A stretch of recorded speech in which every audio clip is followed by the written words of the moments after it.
Hello everyone, welcome back to my channel. In today's video we're going to be painting 3 very easy landscapes that you can do as a beginner with just a few simple colours and some easy watercolour techniques. I'll be taking you through this step by step, so let's get straight into it. So I've taken a piece, this is 9 by 12, 300 DSM by Arches cold pressed, and I've divided it into 3, so we are getting 3 landscapes in one piece of paper. I have 2 jugs of water, I've got a size 4, and I'll also be using perhaps a size 6 as well. And I'm just going to begin by wetting our first landscape. So here we're going to be doing a flower field. So we're going to be doing a sky and then some flowers at the bottom. So just taking a nice wet brush and just dragging the water all the way down. We don't want our paper to be too wet, but we want it to be wet enough so that the colour is going to spread. So I'm going to take some cerulean blue now, and I'm going to place it in some parts of the sky. This is because I don't want to fill up the whole page with blue, as I want there to be some space for clouds. So by leaving white space, it's going to look like there are clouds in the sky. So just kind of take your brush and lightly place it wherever you want. Just going to go for quite a lot of clouds. It's going to be like a nice sunny but cloudy day at the same time. And then towards the bottom, we're just going to do a little horizon line so that we can see where the sky stops. Okay, so now I'm going to go in with a little bit of cobalt blue and indigo, and I'm just going to add in a little bit of a darker color in some parts of the cloud. This is just to give it a little bit of depth, and so that when it dries it looks more two-dimensional, because we're giving it more of a realistic look. Just placing a little bit more of a darker blue. You don't really need to put it anywhere specific, we're just placing it wherever we want. Okay, and now for the flower field, we're going to be going in, I've mixed cadmium yellow and sap green, and we're going to be placing this at the bottom of the page, just where the sky is, and we're going to be kind of pushing in the brush like this, so it's going to be looking like grass as it dries. Okay, my brush is quite wet, which we don't want because we want the color to be pigmented. So I'm just drying off my brush and going over it again. I'm going to take more of this color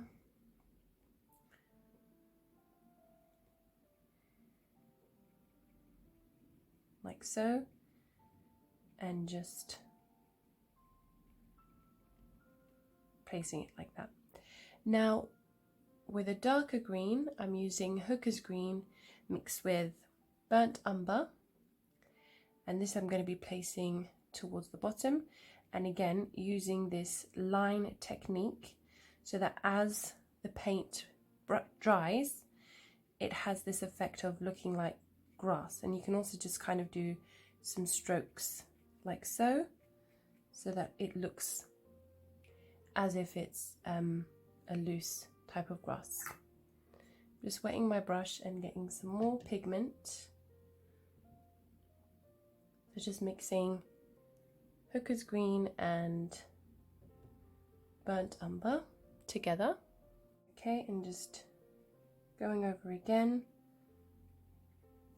Again, my brush is a little bit too wet. This is a mop brush, so it holds a lot of water. But that's okay, you can just dry your brush and pick up any extra water that you have. We kind of want the two colours to blend together. So we're just going to brush some lines into it so it looks as if it's all together.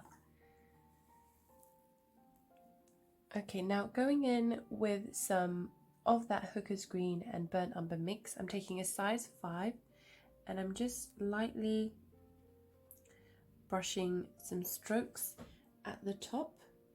This is just going to give the effect of a horizon, and it's going to separate the sky from our field. Make sure you're doing this while it is still wet, so that everything is just very soft and natural. So I do have some dry paper on this side, so I'm just going to take a clean wet brush and I'm going to re-wet it. That's the amazing thing about watercolor, is that it is quite a hard medium to understand, but with practice there's so many ways to fix and to correct and to change things into the way that you want it to be. So I'm just going to keep on going over, maybe taking a little bit more Payne's Grey just to maybe add a bit of depth to it towards the bottom. Not thinking too much. Now, whilst this is still wet, we're going to be grabbing some orange. I'm using cadmium orange, and we're going to be tapping. Okay, we've tapped some on the sky, so we're going to pick that up. So what you want to do is maybe just grab a baby wipe and put that over, and now we can just do some light taps to give the effect of flowers. I'm also going to take some darker orange. I think this is cadmium red, and same thing, we're just going to be applying some colours. And so what this is going to do, whilst this is still wet, it is going to give the illusion of just flowers in the field at a distance, and we're going to get that very nice watercolor appeal. So we want quite a lot of flowers so that they are visible, and we can even go in with some, I'm going to take a little bit of alizarin crimson and rose permanent just to add a bit of darkness. And there you go. Okay, so that's our flowers done. Now we're going to leave that dry before we come in and maybe add a little bit of details at the end, but that is pretty much it. I'm just going to go in here with some yellow, and I'm just going to do some touches of yellow where I want the colours to be moved. So while it is still wet, as we're adding in the colour, it's going to push the surrounding water and pigment around it.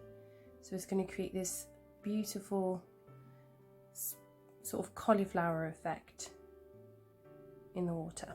Okay, right, we're going to leave that now and we're going to move on to our next painting. Okay, for our next painting, we're going to be doing the same thing. Taking my size 4, we're going to be wetting the second part. Again, just lightly wetting the paper. If you are using, not cotton, but if you're using cellulose paper, what you will have to do is you'll probably have to re-wet it at some point, because as you start at the top, it will dry quite fast. So with cotton, why it is slightly better is because it holds the water for longer, so it takes a little bit longer to dry, giving you more time to work with it. Okay, so I'm going to be taking some indigo. I'm using a new indigo today. This is by Winsor & Newton, and we're going to be starting at the top, and we're just going to be dragging it down. Okay, so what's going to happen is it's going to be a gradient wash. So now cleaning my brush, so I can drag the rest of the color down. I kind of want the color to be quite light.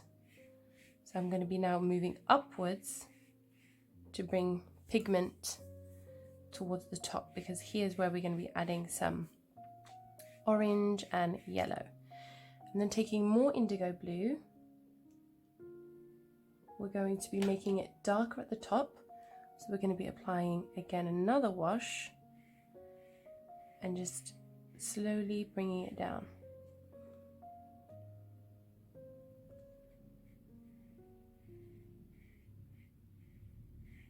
Okay. And stopping there, clean off your brush. A little bit wet, but not too wet. And then with the water, you're going to drag it down, and this is just going to make it a lighter blue. And when you're doing a dark sky to a sunset, what will happen is you'll need to leave some clear space in between. So this is going to be our sort of empty space in between the yellow and the orange. So now going in with some cadmium orange, cleaning my brush, cadmium orange, oops, and I'm going to be sort of just placing it here and dragging it downwards. And then going in with some cadmium yellow, I'm going to be adding in some lines like so, and then dragging that down. And this one we're just going to drag it all the way down. We'll be covering it once it's dry. And going again with some cadmium orange and just making the pigments a little bit more stronger. And then cleaning our brush and now blending the orange into the clear blue space. Okay, and that's how you get this nice gradient effect without turning your sky green. Because if the orange, the yellow and the blue mix together, it's going to make it all green. So what I'm going to do is, this is going to be as it is now. We're going to have to leave it dry, and we're going to do a second layer.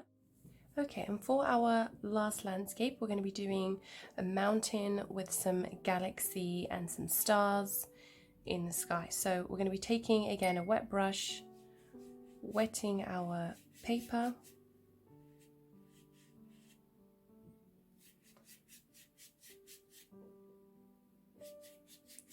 wetting it all the way down, just like we've done with the other two.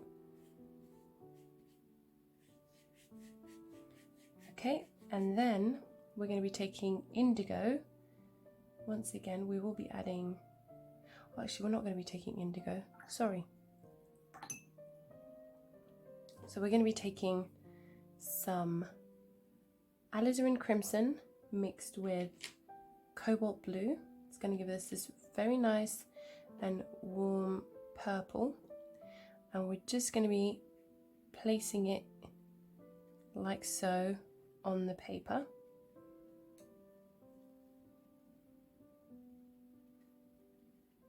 You can sort of brush it down, maybe add a little bit in the middle. We're just going to be creating sort of a galaxy sky,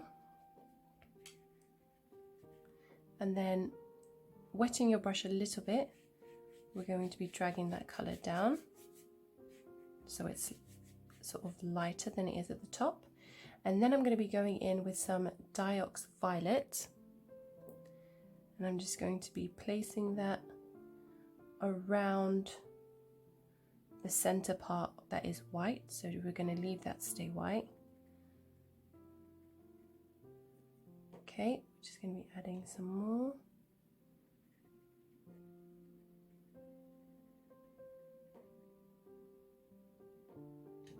Like so.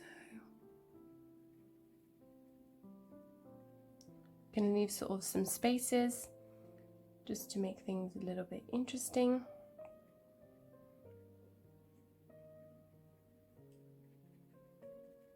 And again, cleaning your brush and dragging that color, because we want it to stay light where the mountain is going to go. Okay, so we're going to be mixing in this color now. I'm going to be just blending it into the paper a little bit. We're going to also be using some gouache for this.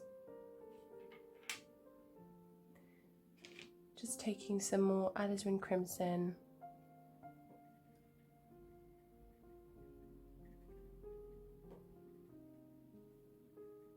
And then we're going to be finishing it off with indigo and some Payne's grey. And this is just to really add some darkness and make it evident that it is a night sky.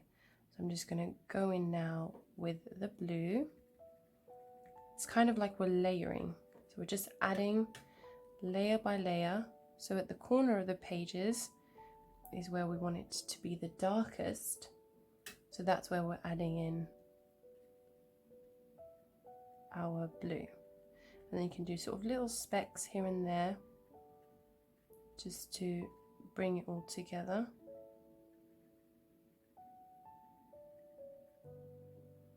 And then cleaning your brush once more, and then dragging again that color down, just using a light pressure because we don't want the paper to warp. Okay, and then we're just going to be blending in the colors. I'm going to use a little bit more Diox Violet to blend in the color slightly.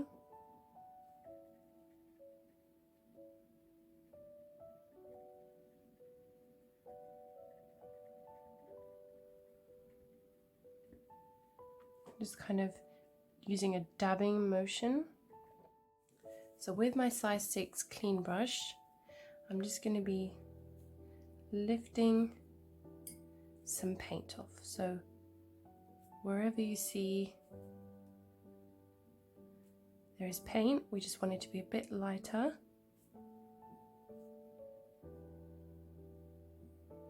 So just keep cleaning your brush as you go along. And let's create some lightness. Going in with the water, you can use a tissue, you can use whatever you feel like. I'm going to maybe add a bit of lightness here.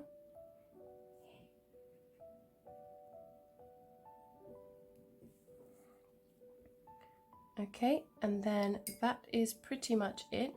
I might just go in with a little bit of Diox Violet, but quite a light wash of Diox Violet. Oh, I took the wrong color. Whoops. Here, and just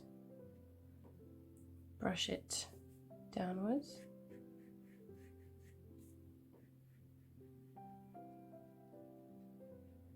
Kind of blend the two together. I'm kind of using a zigzag crossing motion. Okay, and then we're going to be taking some white gouache. Taking an old toothbrush, I'm just going to be slightly dipping it in some water and then dipping it into my white gouache just at the tip.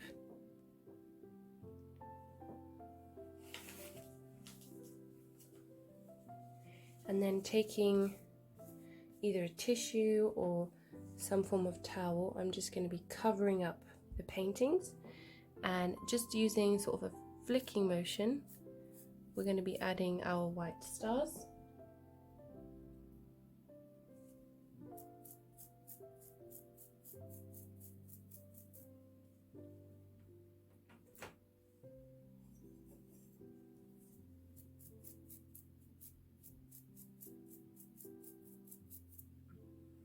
There you go. So we're going to let this dry, and we're going to come back to our second painting. So taking some Payne's Grey mixed with a little bit of Lamp Black, we're going to be starting here using the fine tip of the brush, and we're going to be creating sort of like a darkened field. So just putting the brush down, and then we're just going to be dragging it downwards. So by not using just plain black, when it dries, it's going to look a little bit more interesting than if we just use plain black, which is why I don't really use black to paint with at all. And then using the fine tip of the brush, we're going to be adding sort of like a little mountain that fades into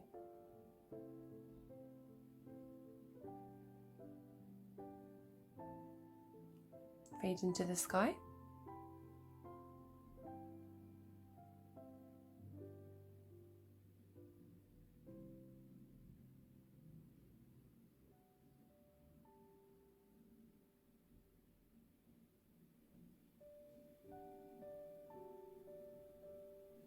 Like so.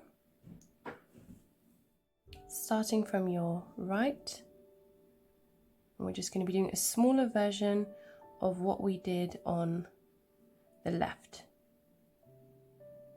So this one is not going to go all the way to the end of the page. This one is just going to stop sort of here, so about 2/3 in.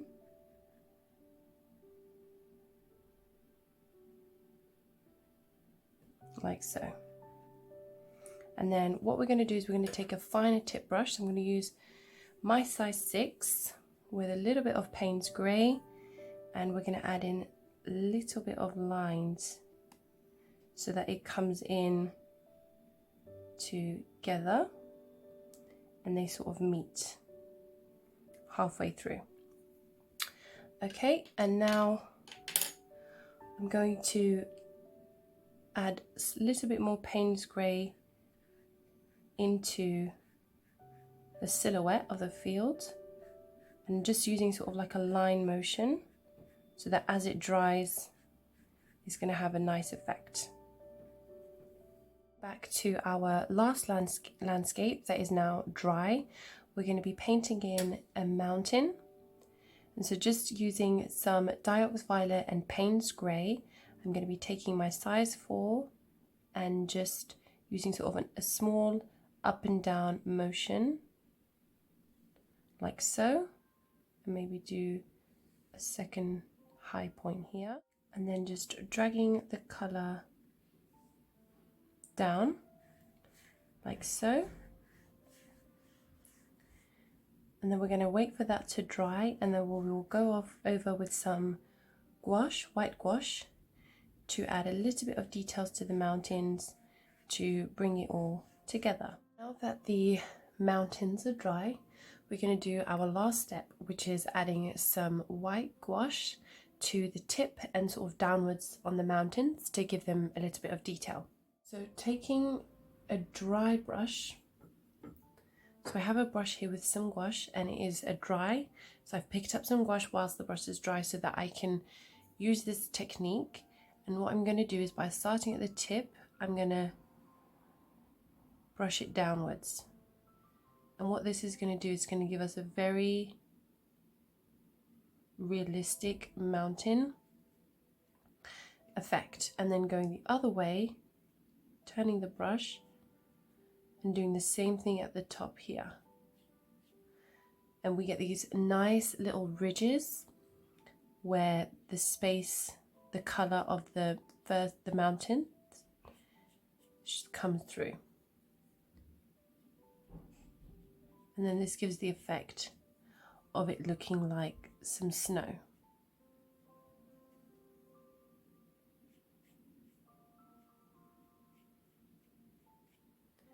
We're just going to keep doing that, and then turning the brush around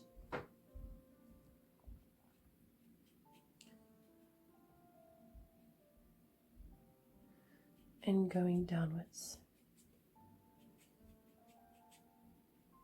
This is a really easy and simple step, but it makes such a big difference towards the final look. I hope you enjoyed today's tutorial, and I look forward to seeing you in the next video. And there you have it, guys. I hope you enjoyed today's tutorial. Please give this video a like if you enjoyed, and consider subscribing. I post videos like this every week. I hope you enjoyed it, and this is a really easy and simple tutorial, and I hope you had a good time today, and I'll see you in the next video.